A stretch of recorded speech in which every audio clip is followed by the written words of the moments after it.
요한복음 21장 1절에서 19절까지 말씀입니다. 신약성경 요한복음 1절에서 19절까지 말씀입니다.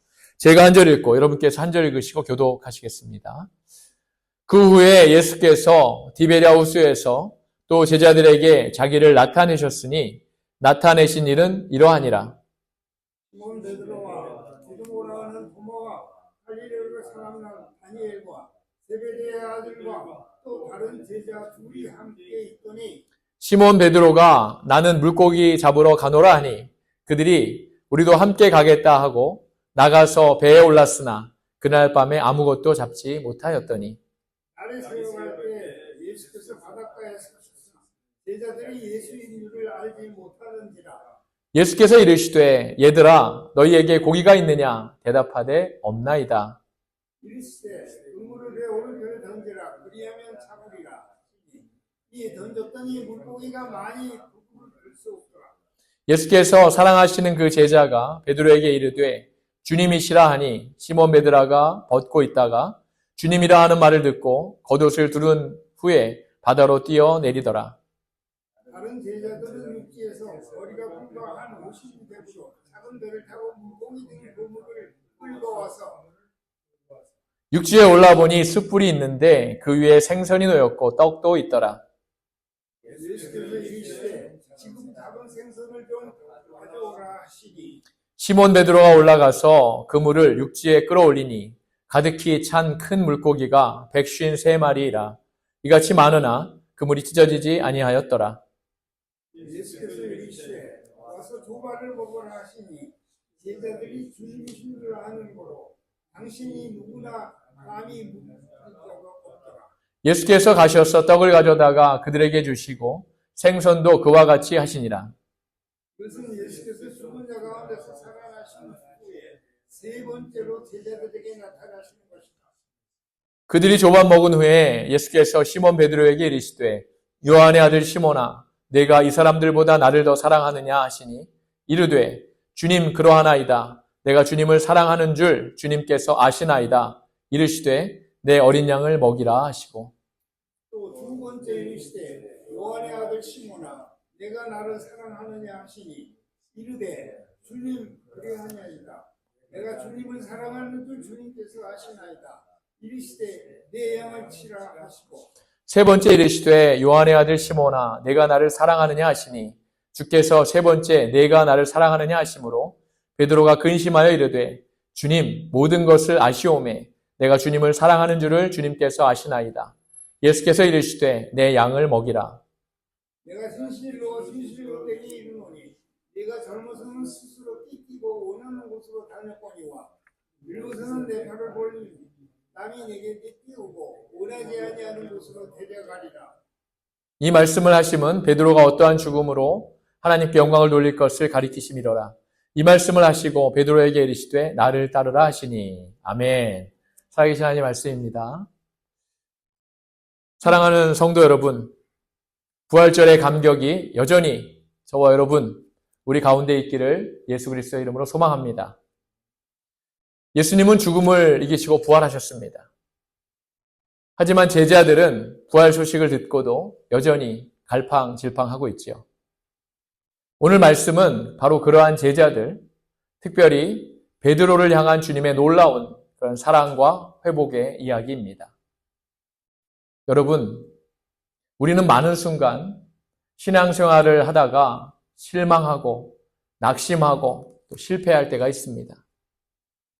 하나님을 믿으면 모든 일이 잘 되고 또 행복하고 성공한 삶을 살 것 같은데 실상은 그렇지가 못하다는 것이지요. 그래서 낙심하고 포기하고 그런 싶은 마음이 너무나도 많이 자주 또 들기도 합니다. 그런데 여러분, 이러한 순간에도 우리 주님은 우리를 포기하지 않으십니다. 할렐루야. 우리에게 다시 시작할 기회를 주시지요.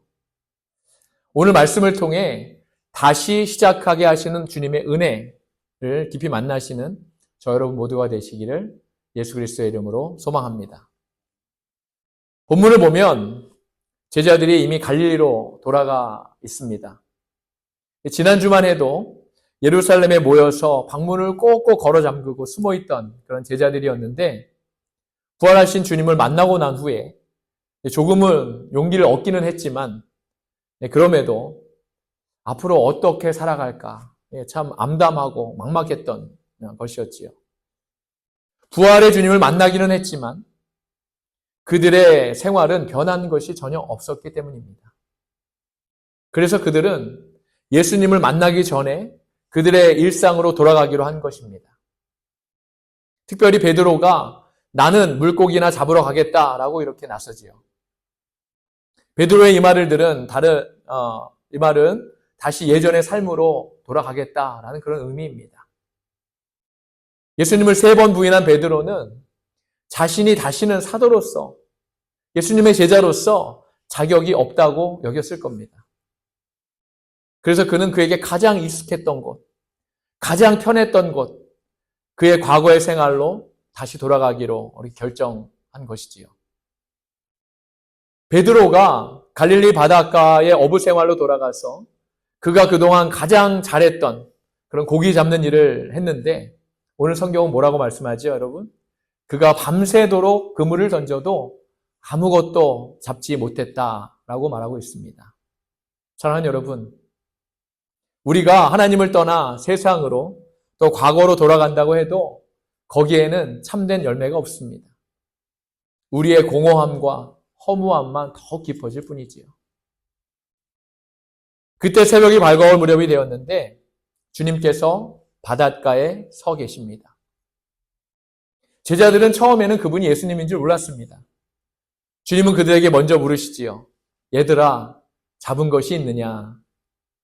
사랑하는 여러분, 주님은 우리의 실패를 외면하지 않으십니다. 우리의 빈 그물과 텅 빈 마음을 아시고 우리에게 먼저 다가오시는 분이 바로 우리 주님이시지요. 그리고 우리를 정죄하지 않으십니다. 부드럽게 물어보십니다. 내 사랑하는 아들아, 내 사랑하는 딸아, 잘하고 있니? 힘들지는 않니? 그 다음 주님은 베드로에게 이렇게 말씀하십니다. 그물을 배 오른편에 던져라. 주님의 이 말씀에 순종했을 때 제자들은 그물이 찢어질 만큼 너무나도 많은 그런 물고기를 잡았다고 했습니다. 사랑하는 여러분, 우리 인생도 주님의 말씀에 순종할 때에야 우리는 진짜 풍성함을 누리게 되는 것입니다.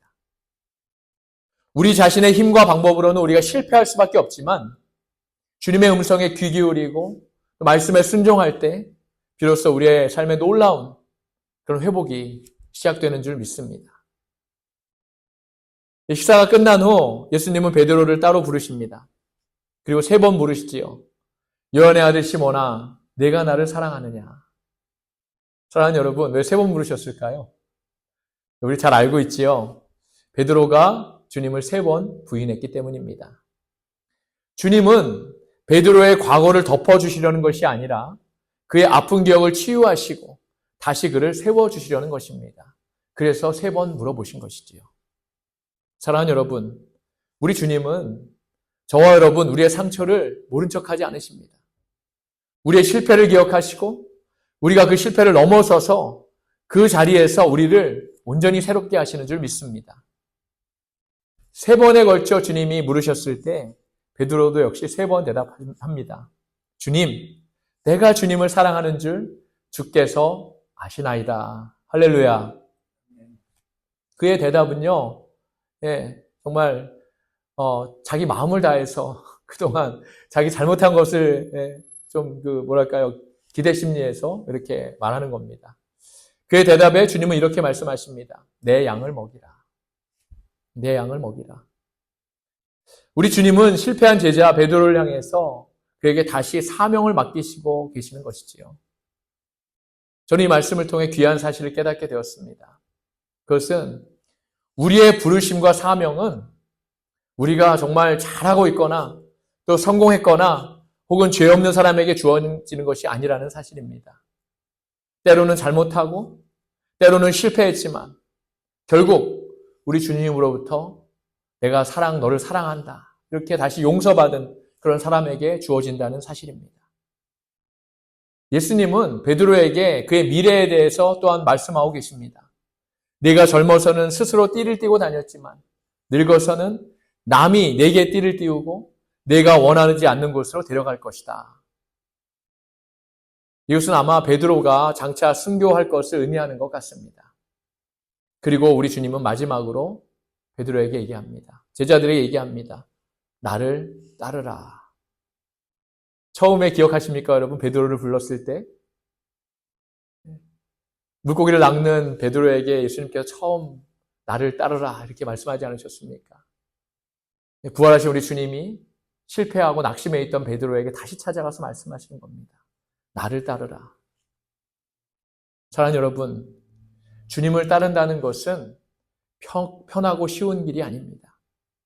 때로는 고난이 있고 눈물이 있고 희생이 필요할 수도 있습니다. 그런데 여러분, 그 길은요, 결국 가장 복된 길입니다. 할렐루야. 주님이 함께 하시는 길이기 때문입니다. 저는 여러분이 오늘 말씀을 통해 스스로에게 질문을 던지는 시간이 되기를 원합니다. 혹시 오늘 여러분도 베드로처럼 과거로 돌아가고 싶은 분이 계실지 모르겠습니다. 지금 주님이 여러분을 부르고 계시는 자리, 순종해야 할 부르심이 있는 그것이 과연 무엇일까요? 우리 주님께서 여러분을 부르시는 게 무엇일까요? 여러분은 지금 주님을 사랑한다고 고백하는 그런 삶을 살고 계실까요? 이러한 질문들을 여러분 스스로에게 던져보시면 좋겠습니다.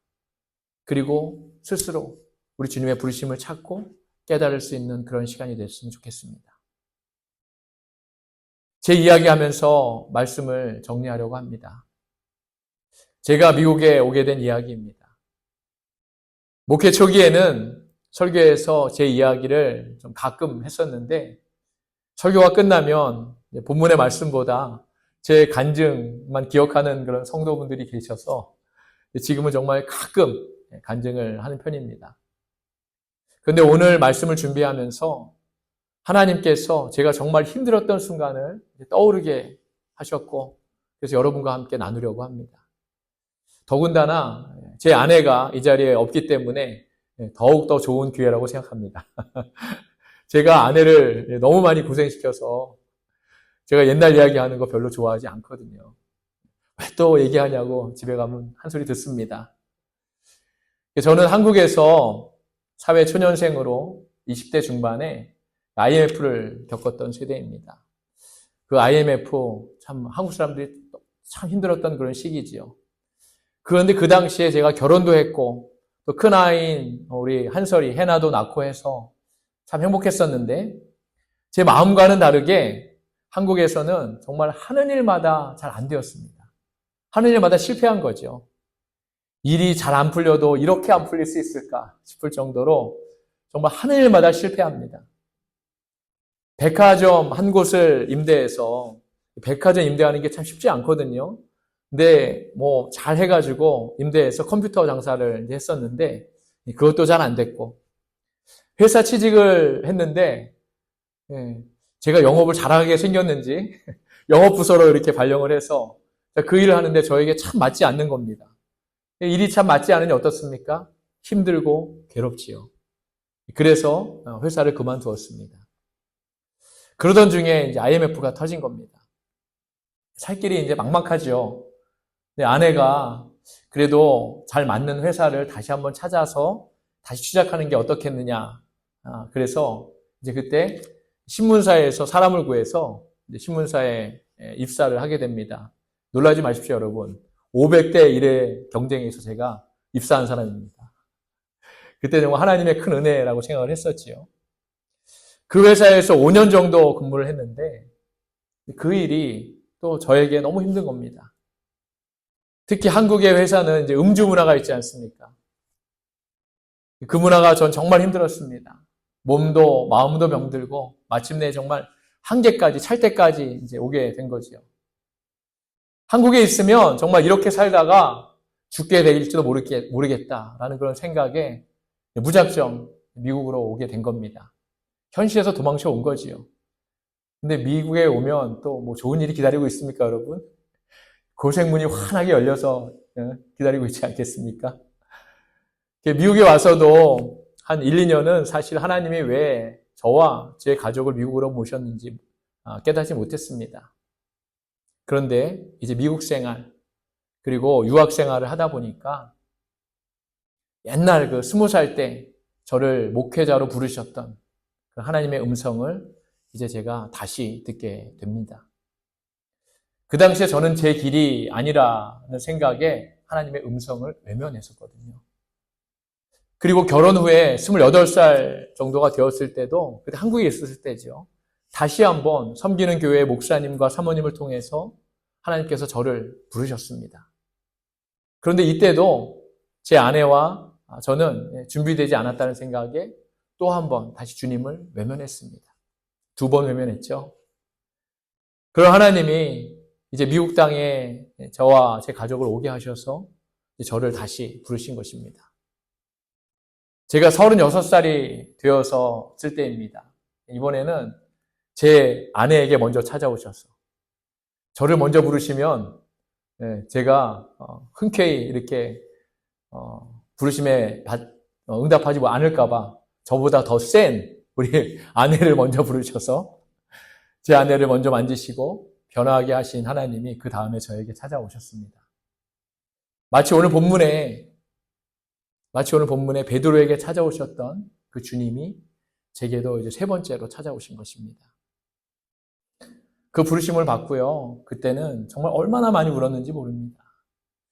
기도하면 그동안 하나님께 불순종했던, 또 세상을 향해 있었던 그런 욕심, 저의 정욕, 또 성공을 하기 위한 그런 욕심, 이런 것들, 이런 마음들을 하나님께서 계속 보여주셨습니다. 기도하면 보여주신 거죠. 그리고 이제 한국에서는 안 되겠으니 제가 제 힘으로나 능력으로는 도저히 버틸 수 없는 이 미국 땅까지 보내셔서 제가 2손 들고 항복하도록 그렇게 부르셨다는 사실을 그 당시에 깨닫게 된 것이었죠. 저는 본문의 제자들과 특별히 베드로의 마음을 그래서 잘 알고 있습니다. 그리고 특별히 이민자들의 마음을 잘 알고 있습니다. 저도 이민 생활을 하는 동안에 처음에 영어 잘 안 되죠. 영어 안 되니까 일하면서 소통도 부족한 그런 삶의 현장에서 그래도 가족을 위해서 살아남기 위해 미국 사람들과 부딪히고 또 이렇게 경쟁했던 그런 경험을 했거든요. 그래서 이민교회 성도들의 마음을 잘 이해합니다. 사랑하는 성도 여러분, 우리는요, 잠깐 실패할 수 있습니다. 아니, 저처럼 2-3번 연이어서 실패할 수도 있습니다. 하는 일마다 잘 안 될 수도 있습니다. 그래서 이러한 삶의 어려움 때문에 우리 주님을 외면할 때도 있을 겁니다. 그런데 여러분, 우리 주님은 그러한 우리들에게도 찾아오십니다. 주님은 실패한 베드로를 다시 찾아오셨습니다. 실패한 저에게도 찾아오셨지요. 베드로나 저를 정죄하지 않으시고 조용히 아침을 차려주시고 사랑으로 다시 세워주신 겁니다. 제가 이 자리에 있는 것은 전적으로 하나님 은혜임을 저는 너무나도 잘 알고 있습니다. 그래서 교만하지 않고 더 겸손히 주님의 교회를 섬기려고 합니다. 사랑하는 여러분, 오늘 우리 삶에도 주님은 찾아오십니다. 할렐루야.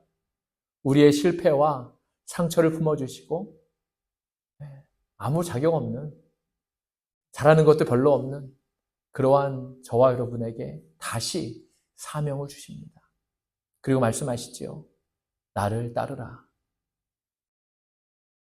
부활의 주님과 함께 오늘 우리도 다시 일어나서 새로운 발걸음을 내딛는 그러한 은혜가 저와 여러분 모두에게 이 시간 함께하기를 소원합니다. 우리 주님은 우리를 포기하지 않으십니다, 여러분. 베드로와 제자들과 저를 포기하지 않으신 하나님이 여러분도 결코 포기하지 않으십니다. 우리는 주님 안에서 다시 시작할 수 있습니다. 그러므로 그 주님을 바라시는 저 여러분이 다 되실 수 있기를 바랍니다. 그 은혜가 저와 여러분 모두에게 함께 하시기를 예수 그리스도의 이름으로 축원합니다. 아멘. 함께 기도하겠습니다. 하나님 은혜를 감사합니다. 저희가 무엇이간